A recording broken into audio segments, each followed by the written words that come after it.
সামরিক প্রযুক্তিতে প্রতিবার নতুন নতুন চমক দেখাচ্ছে ইরান, আর এসব ক্ষেপণাস্ত্র এখন কেবল ইসরায়েলের নয় বরং টনক নড়িয়ে দিচ্ছে ট্রাম্প প্রশাসনেরও। অপারেশন ট্রু প্রমিসে ইরানের কাছে প্রতিবার ক্ষেপণাস্ত্র হামলায় নাকানি চুবানি খেয়েই চলেছে নেতানিয়াহুর বাহিনী, আর এরই মধ্যে ইসরায়েলের নতুন ধরনের ক্ষেপণাস্ত্র দিয়ে হামলা চালিয়েছে ইরান।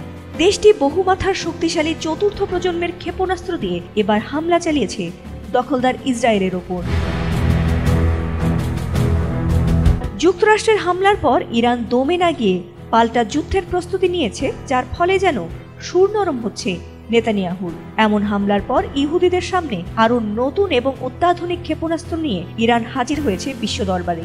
এবার হয়তো যুদ্ধ বন্ধ চায় ইসরায়েল, কারণ Islamic revolution guard corps IRGC জানিয়েছে ইসরায়েলে প্রথমবারের মতো তারা বহুমাথার হেড খাইবার শেকান ক্যাসল বাস্টার ব্যালিস্টিক ক্ষেপণাস্ত্র দিয়ে হামলা চালিয়েছে। রোববার অপারেশন ট্রু প্রমিস 3 এর অংশ হিসেবে ইসরায়েলে 20তম মিসাইল হামলা করে ইরান। সোমবার তাসনিম নিউজ এজেন্সির এক প্রতিবেদনে এ তথ্য জানানো হয়েছে।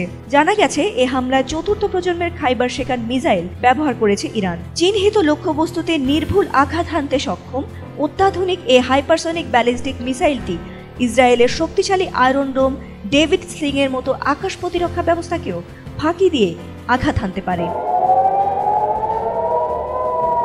IRGC জানায় সাম্প্রতিক হামলায় ইরান 40টি সলিড এবং লিকুইড ফুয়েল ব্যালিস্টিক ক্ষেপণাস্ত্র নিক্ষেপ করেছে।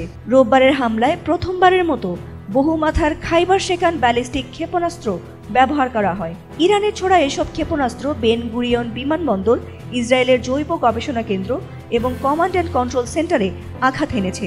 এছাড়াও মিসাইলগুলো লক্ষ্যবস্তুতে আঘাত হানার পরেই সাইরেন বেজেছে, যার ফলে শত্রুপক্ষের ভারসাম্য নষ্ট হয়েছে।